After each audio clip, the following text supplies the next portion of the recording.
Alright, hey guys, it's Prime, and if you don't know me, and you haven't seen me on Game Ranger, I am currently part of Ghost Tribe. I am ex-Legion and ex-Cross, and I am the leader of a new clan called Ghost Tribe, and the point of these videos is to show the rooks and the noobs basically how to improve or how to do basic strategies so that you can get up to a Grook level. Now keep in mind these are basic strategies, so what I'm going to be showing you is not meant for higher level players such as Linters and Inters. So this is just to build the base. Today I'm going to be showing you a flush. So when you're flushing, and just in general, you want to forward wall, okay? And you're also going to want to create a house right off the bat. What I do is, because of time, I'm able to create one villager and then research Loom. And what Loom does is it makes your villagers stronger so they can kill wolves easier. So then, right after we research Loom, we want to get villagers out. A main thing is always keeping steady villager production in the beginning, because your castle time and your feudal time are going to be very vital in beating your enemy. So with most basic strategies, booming, flushing, and crushing, I found that, and many others have found that 6 on sheep works best, and then you either do a 4 or 5 wood build. Which basically means that you get 6 on sheep and 4 on wood as your base, and then you can start to differentiate.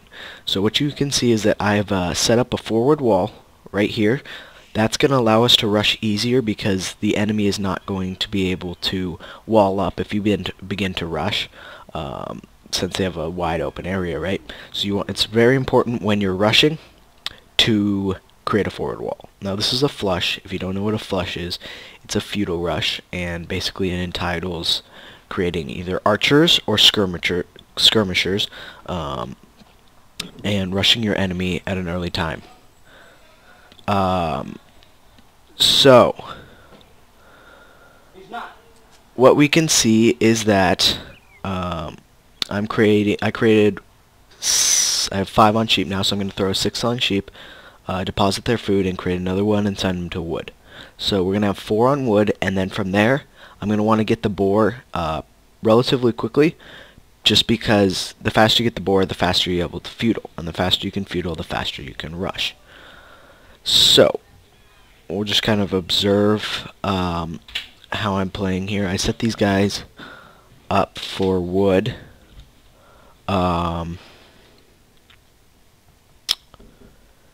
And over here, our next villager is going to go get the boar. It's essential for lower level players to get Loom when luring boar, otherwise your villager will die. If you have exceptional microwing skills, then you can keep them alive, but for now, just get Loom and build a house next to the boar. This makes sure you don't get population blocked, and it's just more efficient. So the next villager went on berries, and I believe we're going to do 4 on berries after this. We want to get a lot on food, just because you need 500 food to feudal, and we want to feudal quickly. So garrison that villager and got a decent boar placement. You want to get all your sheep and boar inside the town center. You can see the lines. This allows them to deposit it easier and quicker. That way you have steady villager production. So we can see we have 3, and we're putting out a 4th. Always making sure there's constant villager production. It's a hard part of the game if you're just starting, but it's an essential part of the game. Once you understand to always have constant villager production, then you can become much more efficient and have quicker times.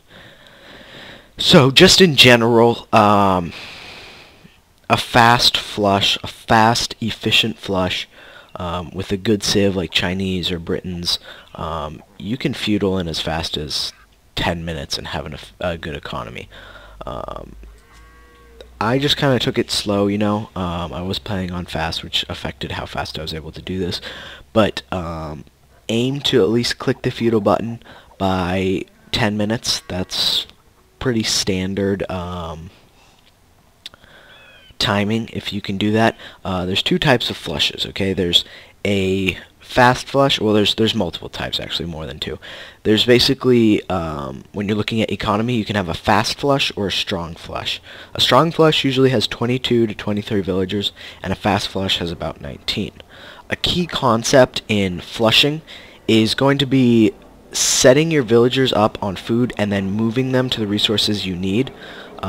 Basically, this allows you to feudal faster, and then you can switch them to the resources you need, because once we hit the feudal button, we won't need any more food. So you can see I hit the feudal button about 9:30, which is not bad.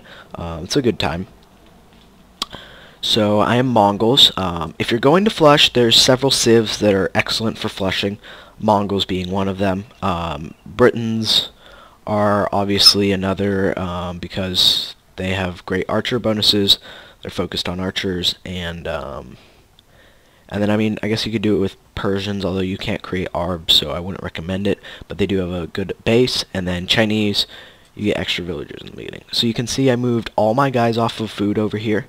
I put 4 on wood, 4 on gold, and then I took 2 guys off of food, put them on stone, 1 guy off and put him on wood. Okay, so that's managing our resources. And then I created a barracks. The barracks is so that I can create archery ranges as soon as I hit feudal. So we will just wait for the feudal, and then we can go on from here.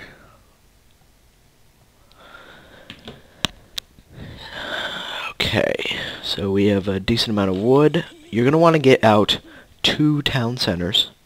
I mean, not 2 town centers, I'm sorry. 2 archery ranges, and you want to have constant villager production. Now, the faster that you do this, the less wood you're going to have.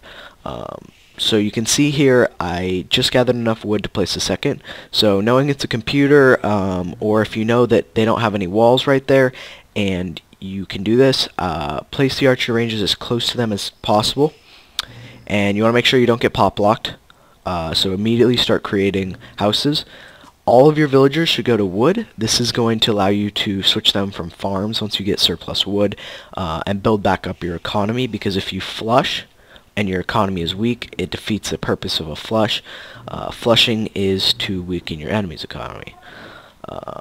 So right here, playing a computer is much different than playing real players, but I'm going to try to kind of play it out as you would with a real player. So you can see I'm putting up a tower right here. This is so that if he has skirmishers, right, if he counter flushes, I can bring my archers back and they'll be safe here. I'm also capturing his stone.